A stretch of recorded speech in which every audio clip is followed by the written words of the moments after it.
Hey everybody, today I'm going to be taking a look at these 5 small box card games and sharing my thoughts on them. The games we are looking at are Trio, Enchanted Plumes, Splito, Fuji Flush, and Peanut Club. Now before I share my thoughts on these games, I want to give a shout out to the show's sponsor, KIENDA.co.uk, who are my go-to online retailer, and if you use the link in the show notes or the QR code, then you can get 5% off your first order. Okay, so let's start with Peanut Club. Now this is an auction style game, 3 to 6 players, takes around 20 minutes to play. You're trying to score as many points as you can by collecting these scoring cards and by using other cards to bid for those cards. Now the twist of this rather quirky game is the fact that there are 3 different currencies. You have dollars, you have camels, and you have peanuts, and at any time there's a hierarchy of those where one currency is worth more than the others. So for example, you could start a bid with camels, and then as soon as somebody say bid dollars, because dollars trump camels, then $1 is worth say more than 100 camels.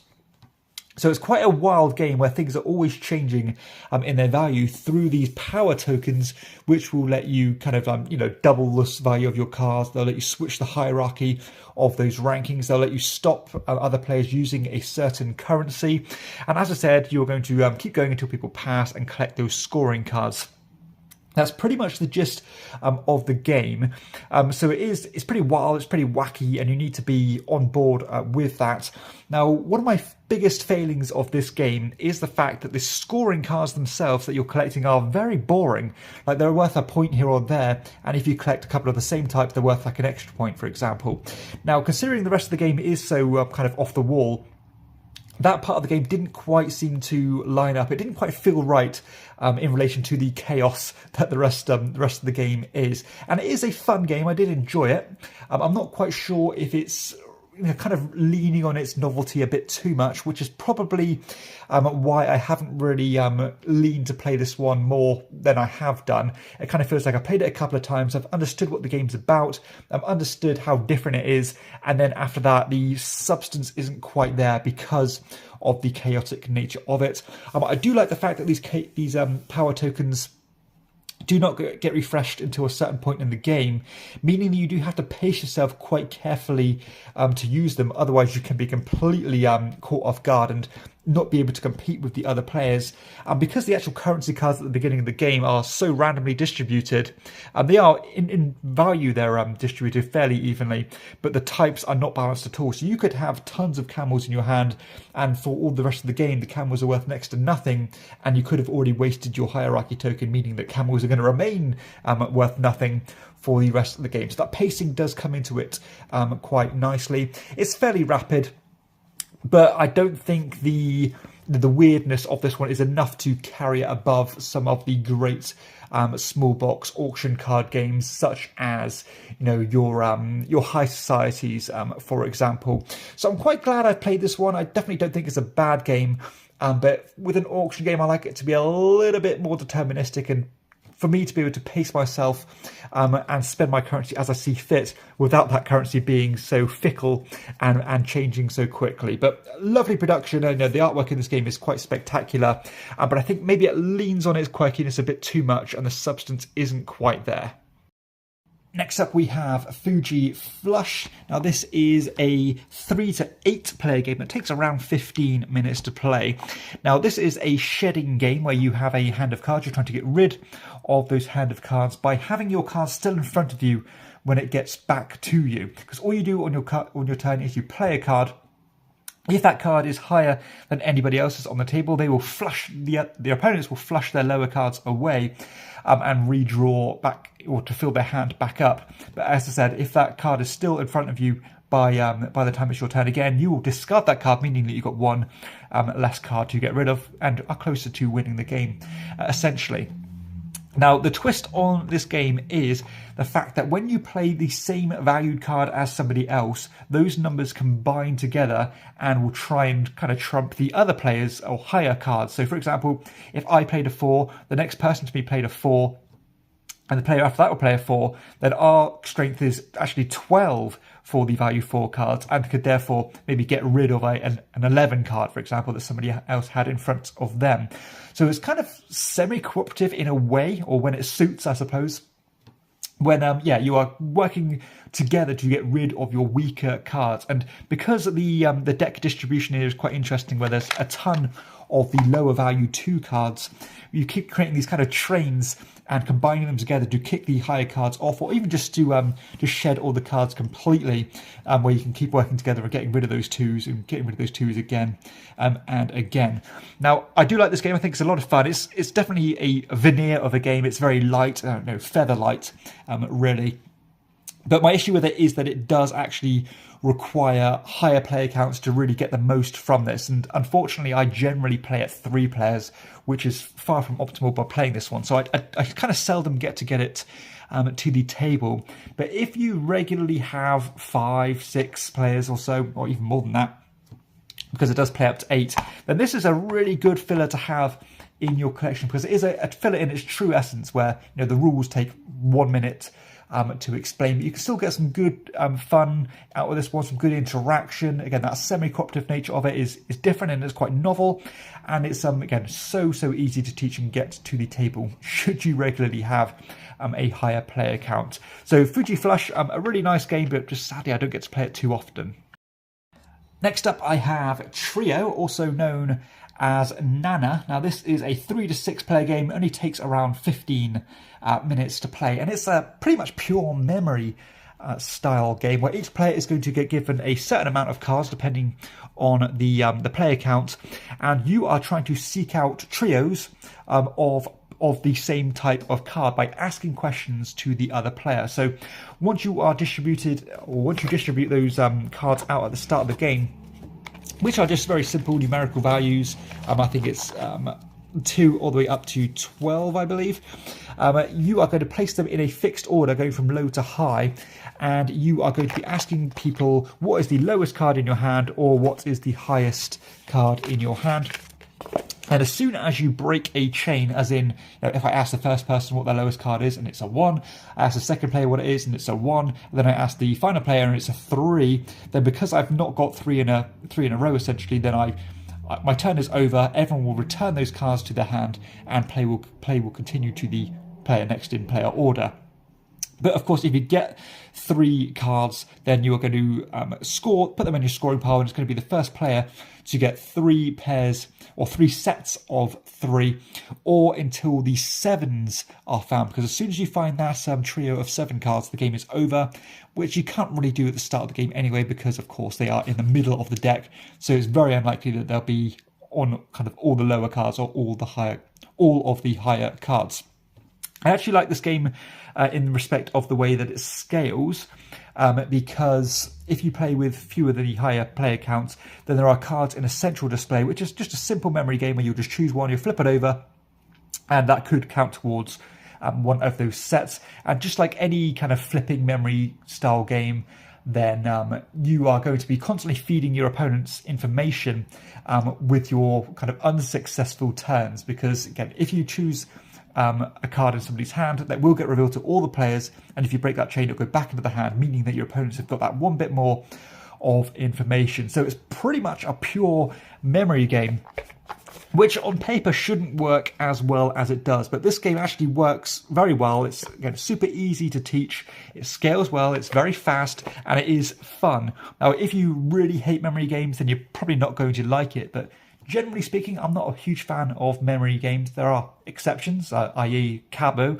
and this one I think is up there with Cabo, really. I think I slightly prefer Cabo, but this one's a lot quicker, it's a lot snappier, and it's easier to teach. Not like Cabo is hard to teach, but this one is exceptionally easy to teach. And again, another true filler style game where you can definitely just pad out a couple of games in a row, and just to fill up that gap for other people to arrive or to end your games nights. So yeah, like this one. I think kids are going to like it as well. Very affordable, again, very small box, and it's just a nice memory game. So that is Trio. Next up, we have Splito. Now, this is another 15-minute game that accommodates 3 to 8 players. Now, it's a drafting and set collection game that uses the kind of traditional 7 Wonders pass and draft system, where you have a hand of cards. You will choose one of those cards, reveal it at the same time as the other players, and put it on one of your scoring piles, and then continue play by passing the cards to your left or to your right, depending on the round. Now, the twist on this one is that it uses the Between Two Cities scoring system, where when you take and use a card, you are placing it between you and one of your neighbours. And at the end of the game, your score is going to be both of your scores between you and your neighbours multiplied with each other. And it's all about trying to keep them as balanced as possible, really, because you don't want a really high multiplier and a really low multiplier. Now, the cards themselves are either going to be your standard kind of numerical cards that look like this, which have numbers as well as a certain suit type, or they are going to be these objective cards, which will actually be what you're trying to aim towards. So you can see here, you could have, have exactly 6 different values in that particular scoring category, have the majority of this particular suit or this particular suit, or, cards with the most value of level 4, for example. And it's all about trying to get as many points as you can through the cards themselves and through the objective cards. There's also going to be a public objective card or 2 that you can try and aim towards. So very simple gameplay, kind of a hybrid of that set collection with the Between Two Cities and the drafting mechanism. Very succinct, quite elegant in the way that it works. And it's kind of, it is what it is, really. Nothing new, nothing innovative, but it's those mechanisms stripped back to their bare bones and executed to quite a high standard. So if you like drafting style games and you regularly teach new gamers games like this or new mechanisms, then this is quite a nice little game to fill that niche and to kind of act as a learning tool, really. Again, it plays ultra quickly, so it does not outstay its welcome whatsoever. And again, I like that idea of balancing your piles to get those bigger multipliers. And because you are working with your neighbours at all times, sometimes you have to kind of intuitively know what cards to play. Because, if you have a card like this that says, have exactly 6 different values, and then both you and your neighbour play a different card type to take it to 7 different values, then you've kind of thrown that particular scoring category away. So, there is often times where you will, not deliberately, but you'll self-sabotage your scoring piles because you both have the same idea as your neighbour. But it's a fun one. It's... it scales exceptionally well because you are just working with your neighbours. I think it's probably better at 4 players, maybe 5.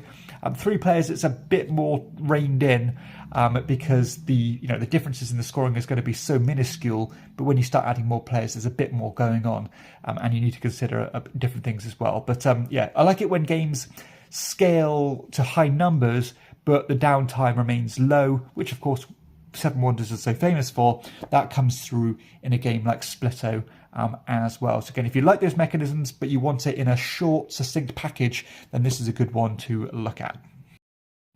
And the final game I'm looking at today is Enchanted Plumes by Calliope. This one accommodates 2 to 5 players, and the box says 30 to 50 minutes. To be honest, when I've played this, it has been closer to that 30 minutes. It's certainly not a long game, as the upper time limit would suggest from the box. But this is a game where you're drafting cards, essentially managing your hand to try and score as many points as you can. And you're going to be building these rather beautiful looking plumes through the cards. You've got cards that look like this, essentially. You've got different suits as well as different numbers. Now, you're going to be building this kind of reverse pyramid structure, like a peacock's plume, where you start with an upper row like this, and every card in your upper row is going to be worth negative points. So naturally, you want to be playing the lower valued cards there. Now, after you've kind of finished committing to your upper row, you can start building below it, which are going to start counting as positive points. So if you had a 4 upper row, then it'd have to go to 3, then it'd have to go to 2, and it would finally end on the 1 card, which is going to look like a very nice looking peacock like that. But there are further restrictions here because depending on the different coloured types of the plumes you play in the top row, that is going to mean that you are restricted to using those colour types for all of the remaining cards. So, you want to be flexible in respect of having a bunch of different colours so you can always play what you want. But at the same time, you might not want to spread too far because they are going to be negative points. And of course, all the players are fighting for those ultra low value cards so that they're not suffering those negative points. And I should say that at any time, there is going to be a kind of a train of cards in the center of the table where after you've played your cards, you can choose to either trade cards or swap cards from your hand to ones in that middle row. In that train, or you can just draw new cards up to quite a strict hand limit of 6. And that hand limit really comes into play with this game because there's always going to be a time or a switch where you are going to want to switch from the lower valued cards up to the higher valued cards because the deck does quickly burn through, and it has that kind of Lost City vibes, not only in respect of cards that you might not want going into a central reserve, and they might be cards that other people want to draft from, but also the fact that you are under that time pressure to get things done. Because if you start committing to a whole new plume and don't commit to the cards or don't have time to build the cards under it to start gaining those positive points, that's just negative points just purely sitting there. And the further tension of this game is that if you completely finish a plume and have the respective peacock card beneath it, which is going to count as a normal card anyway, then that whole plume is worth an extra point for every card that you have in it. So, do you want to kind of commit to one extravagant plumage there, or do you want to have a bunch of different ones and get those double points by completing them? So it's all about kind of striking that balance of how much do I commit, when do I start a new one, when am I satisfied with what I've got, what cards do I give away, and so on. So lots of different micro decisions here, and in a very streamlined package. You're just playing cards and then either swapping or drawing cards up, all based on this quickly depleting deck of cards where you want to get as many points as you can before that deck runs out. So this is the kind of card game that I really like. Extremely attractive to look at. I mean, this is such a novel idea that when you build these plumes, you can imagine make these rather nice looking peacocks. And sadly, that's one of the downfalls of this game, is that it is a hell of a table hog.